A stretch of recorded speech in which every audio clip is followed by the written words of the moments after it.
right? Yep. So, hey everybody, it is Rollie, and this is Joline, and that was really silly. I don't even have her bio, so I can't even. So I'm going to go with it. So, as you all know, with Chatting with Wisdom, it's all about being able to connect with inspiring women who are around to be able to help empower other women. And so today I'm here with Joline Rivard, and she is the owner of Once Is Not Enough.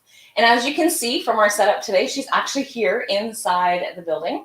So we're inside my meditation group room. And so this is where we are here in Hillbury. Joline is a business owner in New Liskeard. So our guests come from all over the world, and so I am super honored to have Joline here. So Joline is somebody that I've met. I don't even remember how we actually met, but then we ended up connecting when I first started with my own business. So when I started in 2015, Joline had space upstairs that she was actually renting out to other entrepreneurs, and I offered my very first workshop there, and it was a goal-setting workshop that I did upstairs from Once Is Not Enough. But I don't remember how we connected initially to even get that part started. Do you remember, Jo? No, we had this conversation. It's you're one of those people in my life who I have about 5 of them. Our lives just go apart and come back, and constantly ever since we've met. And so you've been there for me for really tough moments. And so I remember sitting upstairs with a group of ladies, and I've connected with those ladies as well. They come to my store. It's really nice. And so, yeah, exact. So we don't remember how exactly that we met, but one of the things that I absolutely love about Joline is that she is always ready to help anybody in the community. So she has a program, and I think it's important for us to be able to share a little bit about the program that you have that's going on through your shop. So maybe talk a little bit about your shop, and then. For sure. So I own a secondhand consignment store, and that's going to be that. Like, I sell people's clothes and they make money off of it. However, the very first time somebody came and gave me clothes, I panicked because I was like, no, this is not what I do. I don't take clothes for free. You have to consign it. And the lady was adamant, nope, take it, do what you want with it. I don't want any funds. So I created a Jane Doe account, and it quickly, like when I opened her bags, it was like Christmas. It was so beautiful. She was the perfect size, perfect style that, a lot of people would like. Anyways, so I made the Jane Doe account, and 2 things happened quickly. So she made about $80 this first week, and a lady came in. She was looking for clothes for an interview. And she tried on some stuff. The third outfit really fit her good. Like, it looked amazing. And she started to put her clothes back, and I was confused. So when she got to the door, I said, "What are you doing?" And she says, I'm between a rock and a hard place. I need money to pay for an outfit, and I need the outfit to go to the interview, but my husband won't support me. And that was enough said. I was like, all right. So I stalled her, and I said, I really like that last outfit. What necklace would you wear with it? So as she's looking through the necklaces, I grab the blouse, I grab the pants, I grab the shoes, I bring them back. I take off the tags. It basically came up to $82, which was weird. And she picked a necklace, and she put it on the outfit. And I said, today, and I'm going to get emotional because this gets me every time because I see her face. Today, a bunch of women have your back. We're paying for this outfit. There's an account. I have money sitting in it. It paid for everything. Go to your interview, smash it, get the job. Let me know how it goes. And she walked out with her shoulders back, a little bounce, and it was amazing. We cried it out and we hugged it out too. However, it was like, she's got this. 2 weeks later, the door flings open and she yells at me because I'm at the back. She's like, I got the job and I left him. I was like, yeah. So that was the beginning of Women Helping Women. I renamed the account right away, exactly that. And then a mom who used to shop, like, she was thrifty. She had a budget, and she came in with her 2 daughters, and the one was graduating, and she had talked about her, like, since she was little, and she did her volunteer hours. She was a straight A student. She was not in trouble. She worked. And so I overheard the two little girls in the fitting room saying, the little one said, "You look great." And she said, "Stop it. Don't say I look great. Mom can't afford this. So stop saying I look great in the dresses. Like, I'm not going." And that really hurt me. And I thought, my Women Helping Women account is going to help for this. And so she came to the front and grabbed the dress she really looked good in. And I said, "You know, we're proud of you. We want you to go far. And your mom works hard and she's proud of you. And we want you to look good at your prom." But I didn't know at the time that, you know, the dress is just one thing. Then you need the hair, you need the shoes, you need the, you know, the ticket and stuff. So after that, I paid for everything. Like I 2.0'd it because I felt bad initially. Like, I thought I was doing something great, but, you know, it still wasn't enough. But she went to her prom. She had a great time. And I was onto something. My Women Helping Women was just going to be something that I would strive for. This was the reason I was open, is to help women who've gone through a fire, who've gone through separation. The Pavilion sent me women, Job Connect sent me women. So anyways, that is my baby. And during COVID, that really hurt me because I couldn't help people because I couldn't even help myself. And that was painful, but I'm back, I'm open, and I helped a little bit, but I want to get back. And so I need more donations that are substantial, but good, because that's the thing. Like, I sell them. I sell your clothes that you donate to me, but the money is in a little account. And when that opportunity comes in, and it does more often than not, I have something to help these women. And so if it's an interview, I also offer a mock interview, because let's face it, if you haven't done one in a while, it's hard. Like, it's intimidating. Yeah, and I'm nervous just doing this. So I can't imagine like just doing an interview. So I do mock interviews. Whatever. Sometimes I just spend time with them, building them up. And as I was driving here, I remember a lady who came in at 5 minutes to close, and my mom was babysitting the kids at that time, and she's fiddling with a ring, if she should buy it or not, and it's $6.99. And she's humming and she's hawing. She left at 7:30. We talked. She thought she was the ugliest thing. She was fat. She was this. She was that. She wasn't attracting the right kind of man. And I just talked her up. I talked her up, and told her she had beautiful lips and beautiful hair and like curves that women would die for. And she left. She left at 7:30. Left the ring. And she came back later on, and she gave me a little gift certificate to a local store that was pretty poshy even for me. And she said something to me that came, like, as I drove to Rollie's. I remembered her because I'm like, what are we going to talk about? So I'm talking about her because she said something to me that stayed, because I wanted out of New Lisker. I'm like, I'm single too. I'm not finding a partner. I need out. I want to move away. And she said, when she came back, "You may not need New Lisker right now, but New Lisker needs you."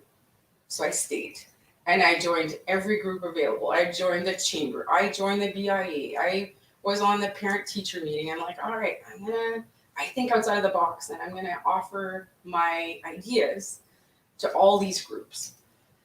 And then she said to me, and I had grabbed the $6.99 ring because I was going to give it to her. And I did, and I said, I want you to wear this. Like, when you doubt yourself or whatever, just think of our conversation. And she cried, and she said, "This is why I'm here."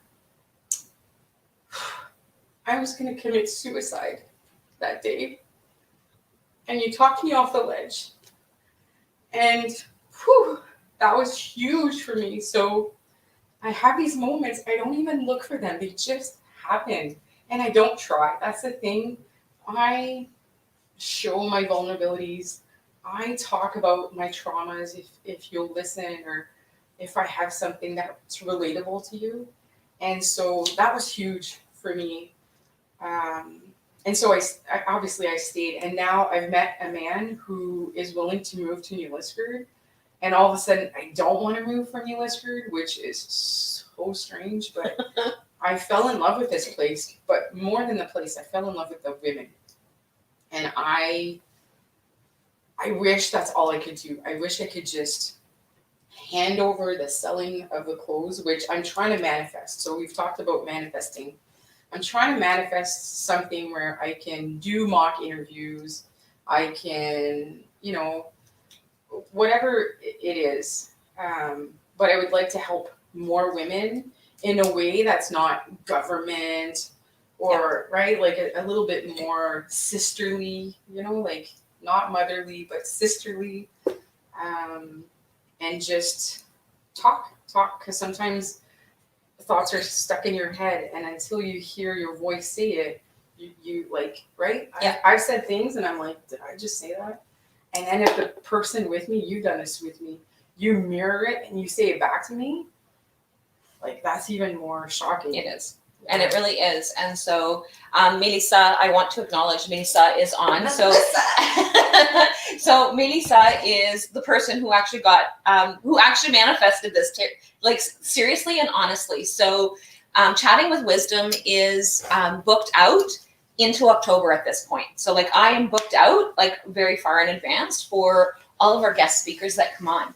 And so Melissa was talking with Joline, and she's like, oh, you would be perfect on Chatting with Wisdom. You really need to jump in and get a time in. And so even with Melissa, I said, well, I'm booked out until October, but I would love to have Joe. I would love to have Joline come in and be able to have this conversation. And so any conversation with Joline is always very inspiring. And so one of the things that happened is last week, so I think it was a couple of weeks ago that Melissa had mentioned to me, I'm not sure when it was roughly, that she had spoken with Joline. And then I'm like, okay, so, excuse me. And so I said, so then I get this cancellation. So the lady last week cancels when she got her reminder that it was happening. And so I'm like, sent a message to my VA and let her know, that my virtual assistant, and let her know that, hey, this person's canceled, so we can take her off the list. I've canceled her in the system already. But I said I might have somebody that we can fill in right away, because normally I go on to, there's a Facebook group that I go into, and I say, hey, I've got a cancellation for this coming Wednesday or whatever day that it is that's coming up, because I know that people are interested in coming in.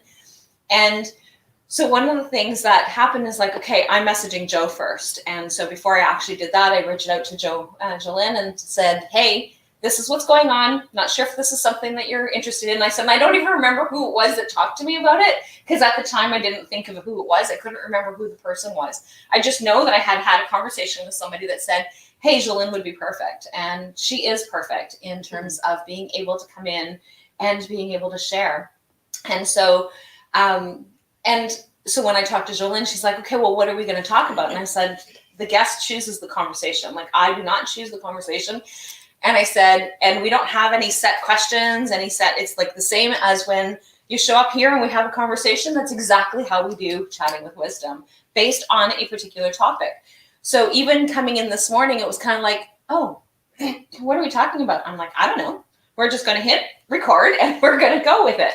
And so, so talking about manifestation is that perfect fit in to what it is that we are actually talking about, and that whole conversation about how to be able to get things to happen. And so that's exactly what happened. Melissa manifested this conversation to happen because she just said, hey, this would be a perfect opportunity. And then the universe said, hey, I agree, and let's have this person cancel, and this person can reschedule at a different time. Yeah, and I manifested Melissa because I needed help. I was discouraged at the store.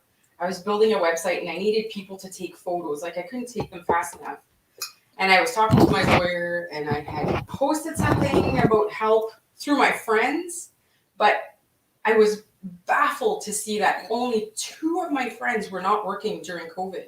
And one was for an injury, and the other one was mat leave. So nobody was suffering like me. So when I put, hey friends, who can help? Nobody answered because they're all working. And so my lawyer, of all people, said, put it on your your business page and say you need help. And I was like, ugh, like, I hate asking for help, but I'm going to do it. And she says, but be positive about it. Just tell yourself people are going to want to help. People are going to want to help. And I manifested 7 people, and Melissa was one of them. And this girl is like a sister from another mister. Like we're like verbal diarrhea, like blah, blah, blah. I had to lock her into my store because my phone was broken. I had to go to TELUS, I think, Melissa. I locked her into my store. Anyways, such a great soul. I am so honored to know you, and we have to hang out now that things are back open. And yeah. And she's somebody else who's really inspiring. We really have a lot of women in our community that are inspiring. Like, I am fortunate to know so many women, and as are you. And so it's just incredible to be able to have all of these women who we can come together, which is why it was a great honor to be able to have Joline come in. So anybody that knows Joline knows that technical stuff is not her thing. She avoids it like the plague. And so she's like, okay, I'm having trouble getting on this morning. And I'm like, okay. So she's like, can I come in? And I'm like, yeah, definitely. So then she's like, okay, I'm in, but like, I'm not sure. And I'm like, and she's like, I'm coming in anyway. And I'm like, okay, then come in. So we're going to set it up differently. Yeah. And this is. So I'm that person who's like, screw it, I'm coming in. I'm there. And I'm also the girl that people contact when they have a cancellation, because Rollie had another cancellation. Oh, that's right. At a Women's Day weekend, and she's like, I lost someone. And it was someone pretty substantial. Yeah. And she's like, can you speak? And I'm like, about what? Like, I don't, like, and I love public speaking. Like, I love being the master of ceremonies.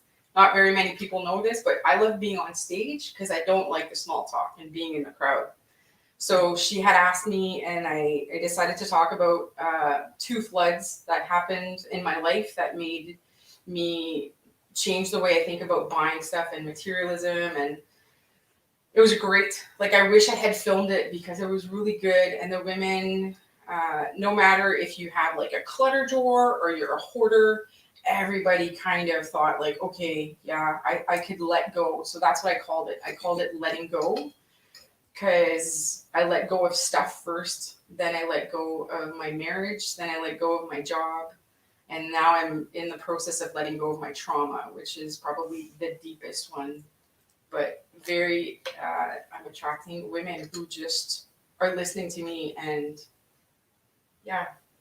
And it really is. And she is somebody who actually is amazing in terms of listening. And that is the part of it that is like so important, because one of the things that you said is like being able to validate, right? So being able to validate. So when somebody's coming in and talking, is like being able to honor that space within us and being able to hear what it is that we have to say. And sometimes it is that vocalizing, being able to hear what it is. I know that I'm that type of person that for me to be able to work through an issue, I need to be talking about it. And so when I'm saying it, I'm not necessarily looking for you to help me come up with the answers.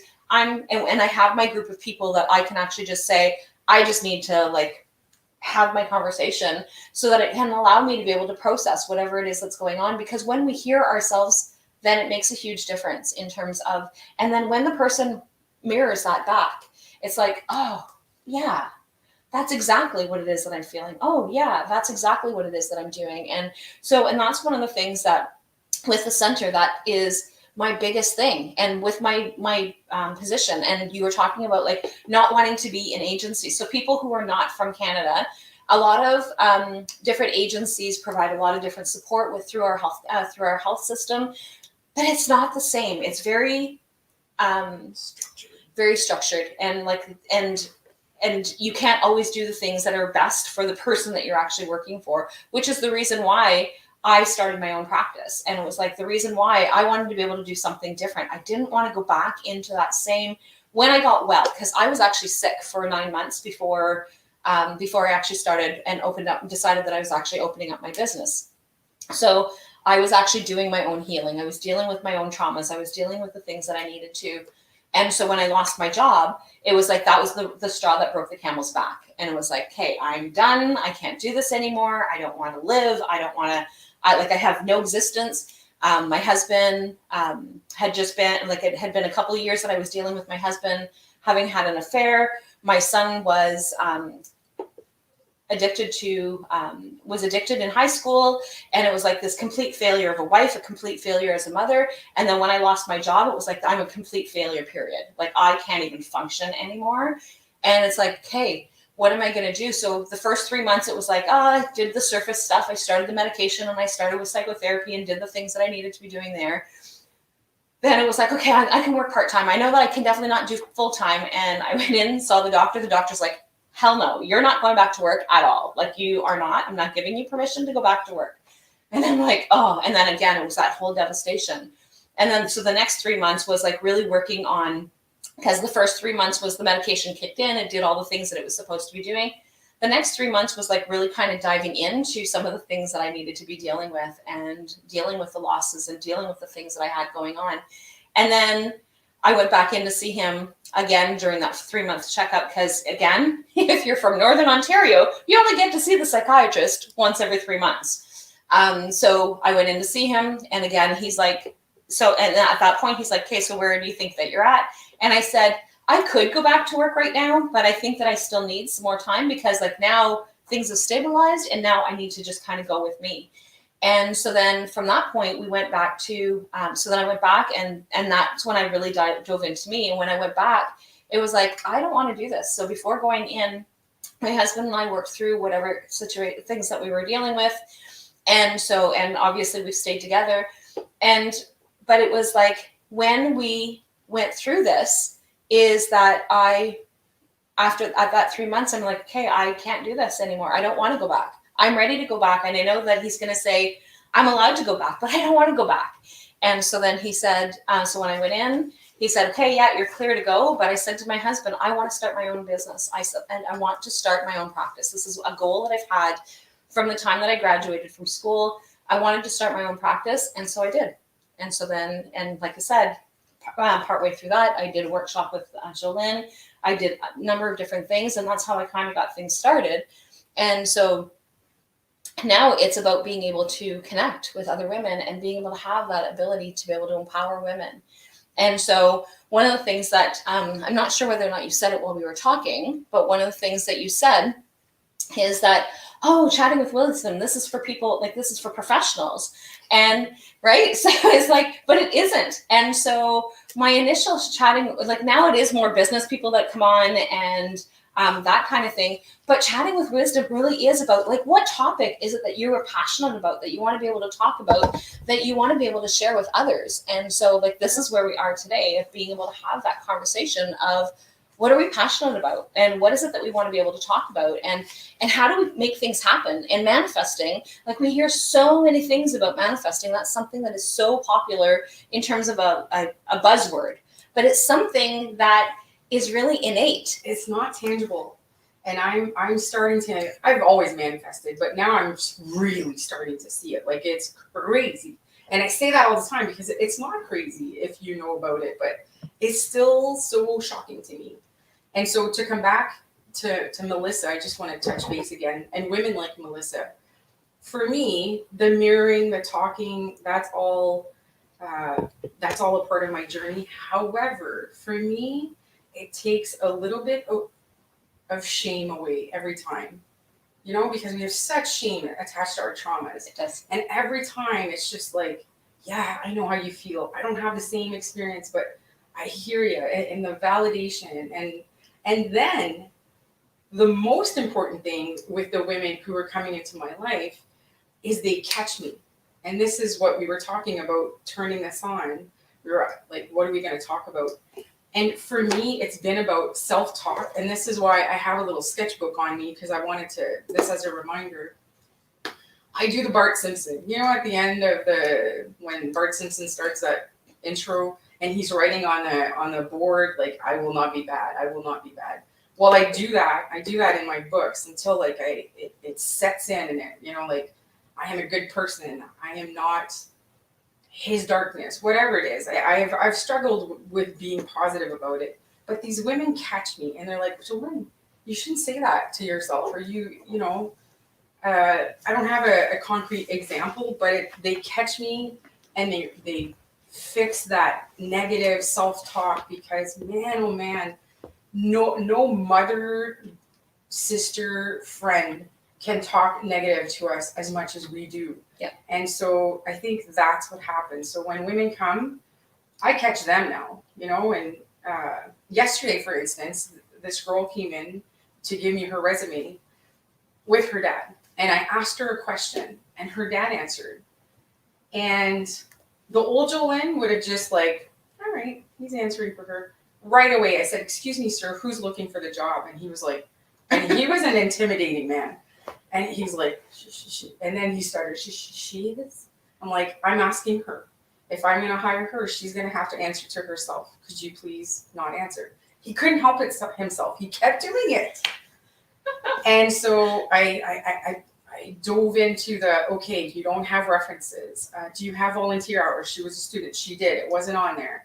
So I'm coaching her. And this girl, if anything, she had eye contact. And I pointed it out to her. I said, I'll give you one thing. You have eye contact and you acknowledged what I said.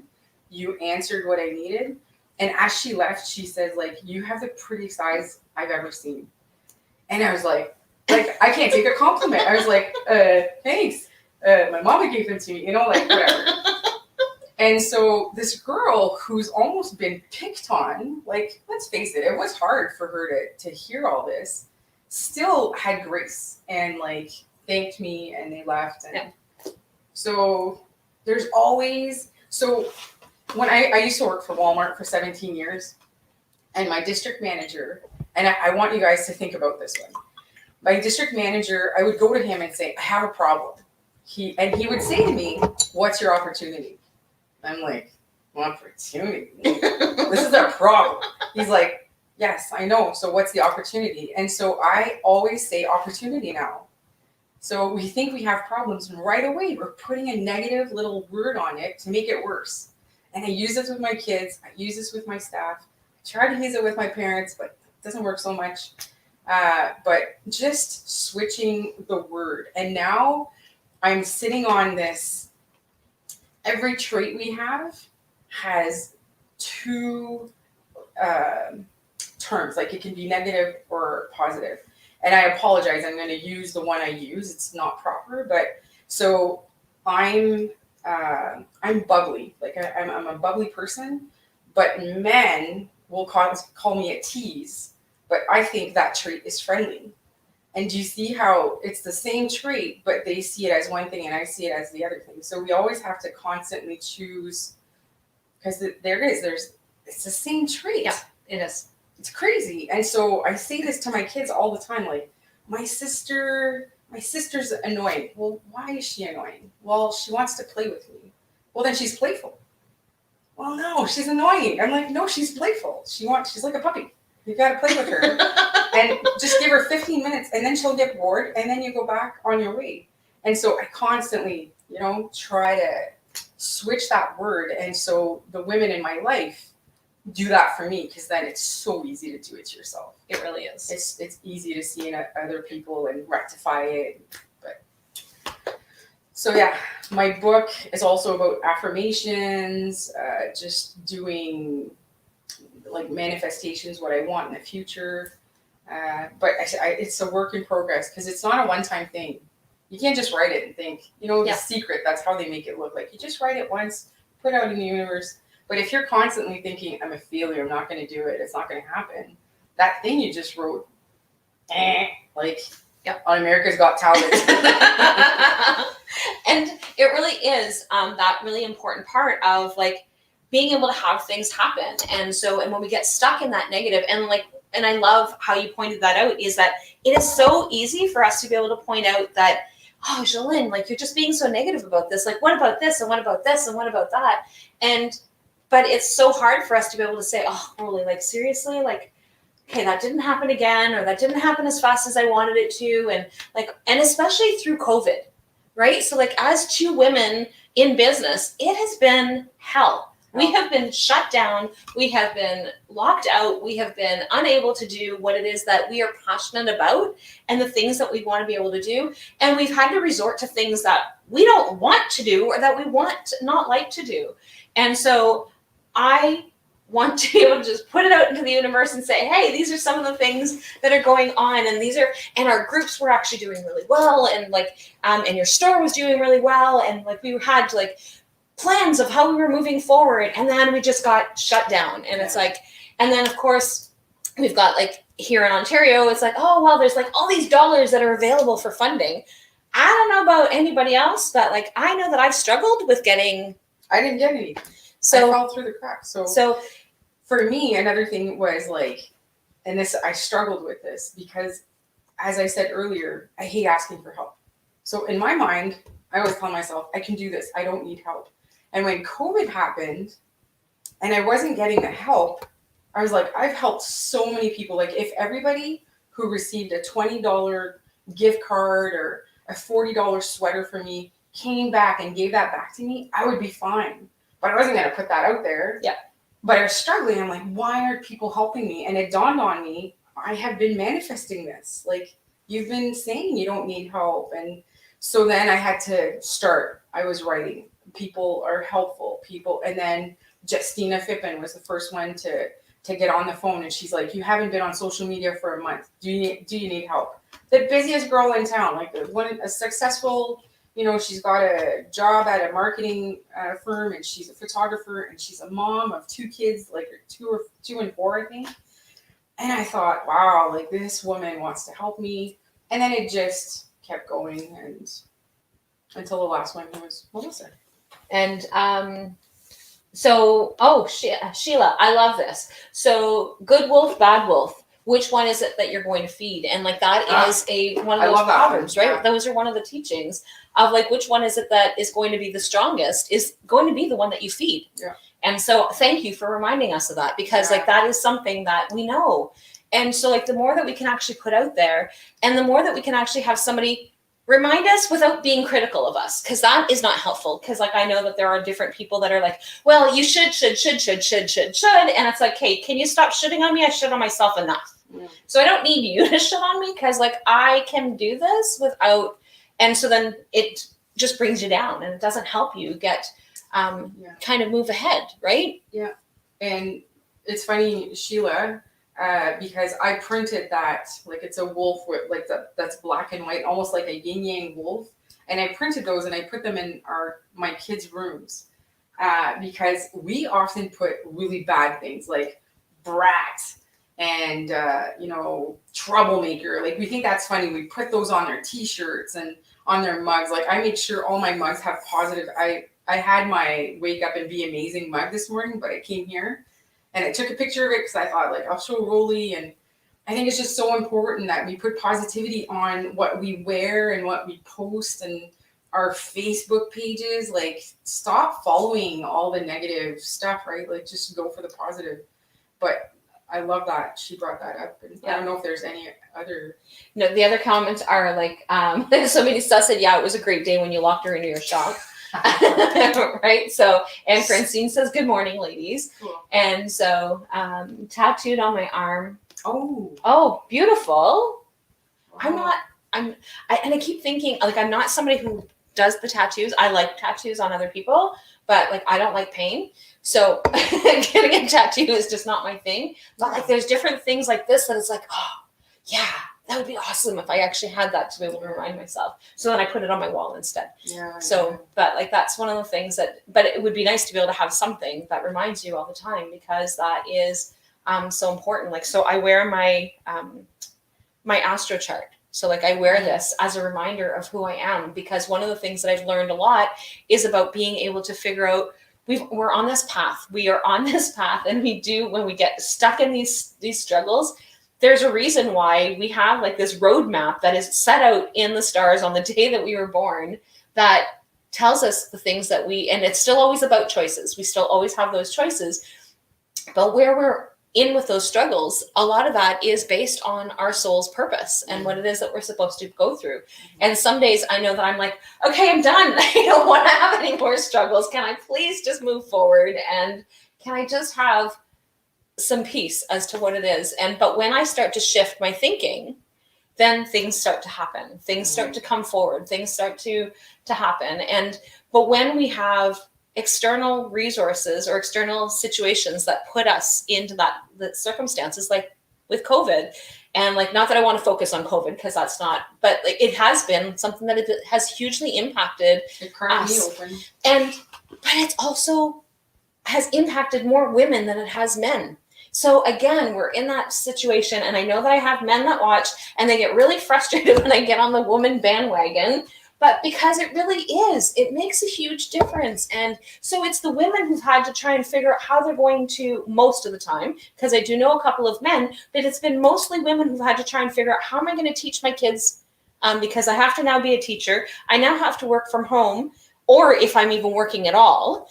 And how am I going to continue to function and do all the things that I need to be doing? See, for me, so I'm suffering through, like, everything is great in my life except for one thing, and I'm on the outs with my son. So this is what has happened with my son. My son has seen me go through a roller coaster, like depressed one day, you know, trying to make a fun day, angry at the government and people, not the government, people disrespecting the rules and whatever it is. And so we're on the outs. He has decided to stay with his dad, and like he can't stand it anymore. He's like, I don't know this person. You're all over the place. I'd rather be with dad, who's angry all the time, basically is what he said. And I was like, what? Because he's consistently angry. I'm not consistent with anything. And so it hurts, but I've had to let go of my son. Like, he is not mine anymore. He's 15. The universe has him. He needs to learn his lessons, and it is what it is. But it was a bad day, and I don't know how to bring him back. I don't know that I want to. It may sound horrible, because he definitely has some digging to do, because I dug deep. I looked for a life coach on parenting, a social worker, a psychologist. I was being followed. I couldn't even afford all this, but I was like, this is worth it. And when I told him that I was working at being a better parent, because I figured, like, you know, life will, like, my business will come back, you know, things will get back to normal, I hope. He said I didn't need it, which was interesting, because he knew his life that was throwing all this at me. Yeah. And it is what it is. So I kind of pulled back a little, and now I read, and we have a date night once a week, and he hugs me. He tells me he loves me. You know, he just needs space. He's a boy. So I've made my peace with that, but I miss him terribly. And I can so relate, because that's kind of where things were at with my son when everything was kind of coming to a head. It was like he was living at his dad's at that point, and it's like, I've raised you from the time that you have been little. I have been the one that has taken care of you, but we did our job. Mm. And that's the part that is the hardest, is being able to let go, is that we did our job. I love that. Yeah. And so, but in the moment, that's not what it feels like, right? It feels like we're a complete failure, that we didn't do the things that we need to. And now, but they do need to grow, and they need to figure out who they are, and they turn into young men. So yours is still only young. He's still a teenager, whereas mine have actually, they're 24 and 25, 26. So it's like they actually have grown into young men. And so my oldest one, there was a situation that was going on with my youngest one, and I was struggling, and him and I were struggling, and him and I butt heads a lot.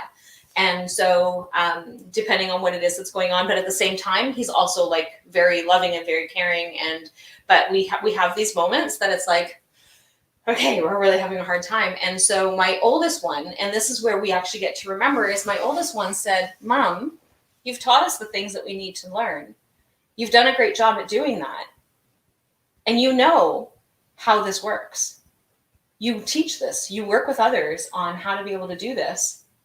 So you need to just take a step back. And I bawled. I bawled. It was like, oh my God, like, where did this young man come from? Like, and he reminded me that it came from me, right? So it came because I gave him those values. I taught him those values. I taught him those things that were important. But I also taught both of my boys the importance of being able to be independent. And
So the sound's cut off with the microphone that we're using. So the battery died. Apparently, I've been recording too many yoga nidra classes, and so we're using the standard mic. And I know that there's an echo. So like in the room, that's the reason why I was using the other mic.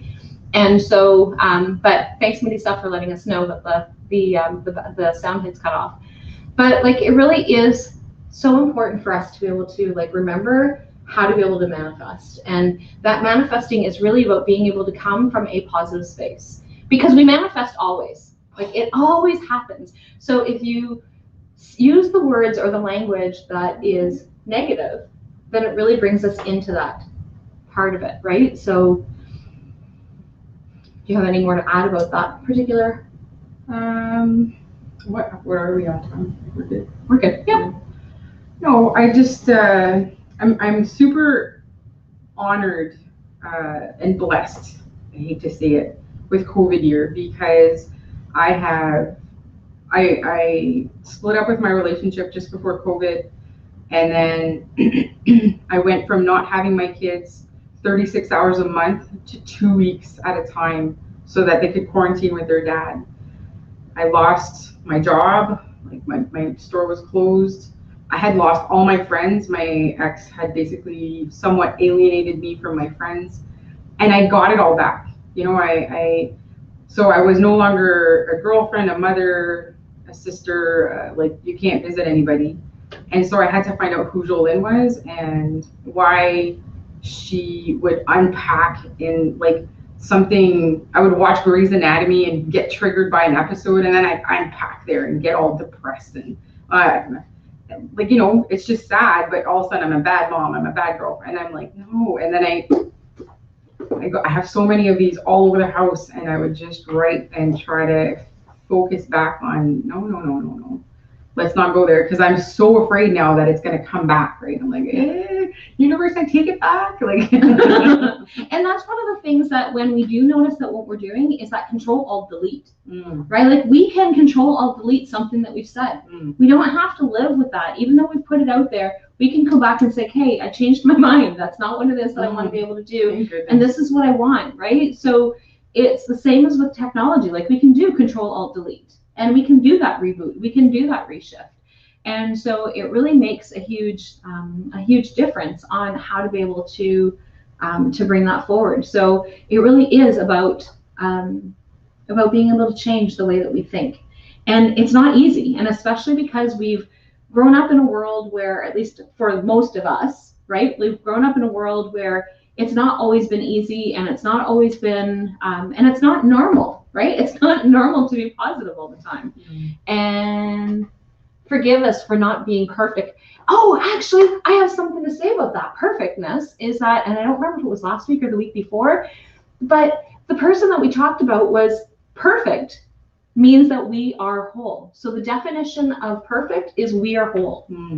And so we are perfect. We're perfect exactly the way that we are. And I know that our version of what does perfect mean is like everything needs to be according to what everybody else believes. But that perfectness is if we are okay with where we're at and what it is that's going on, we are perfect. And we are perfect where we are and where we're at. And we shift and we grow, and sometimes we stay stagnant, and that's okay too. And that's okay that we're actually in that space. Right? So but yeah, so is there anything else that you wanted to share before we? No, I'm just happy.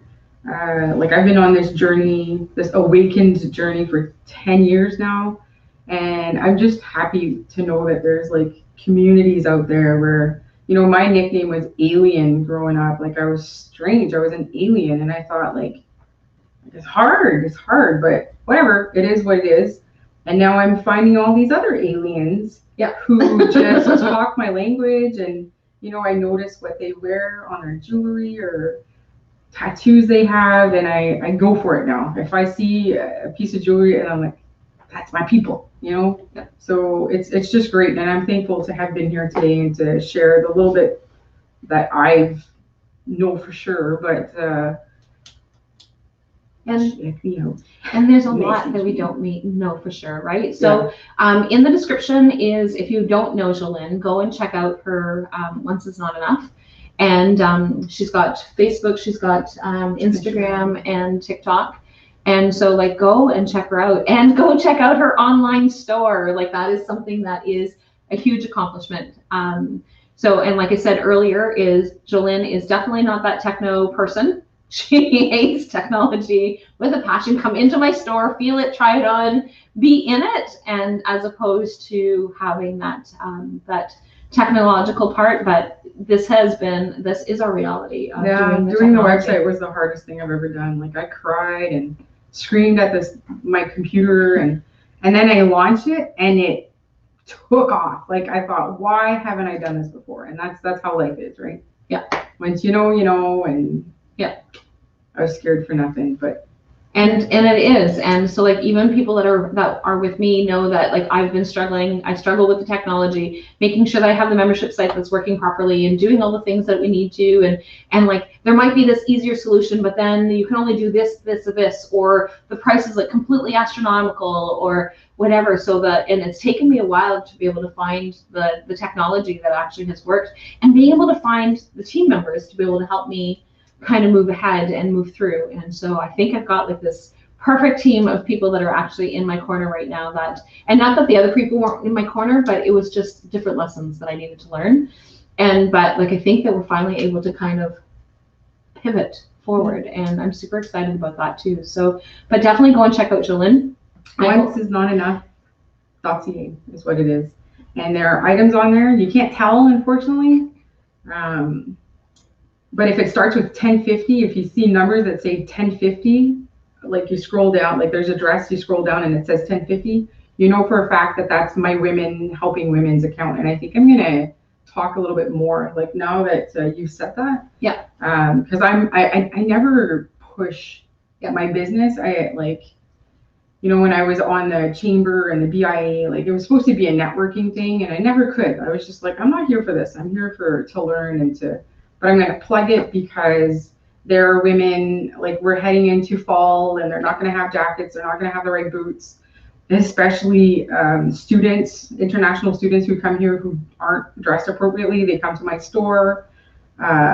Even kids who come from like Windsor in that area, Southern Ontario, they're not prepared for our brutal winters, although we had a good one. Yes, we did. But yeah, so 1050 is my Women Helping Women account, and I look forward to seeing what opportunities come my way this year. So thank you for having me.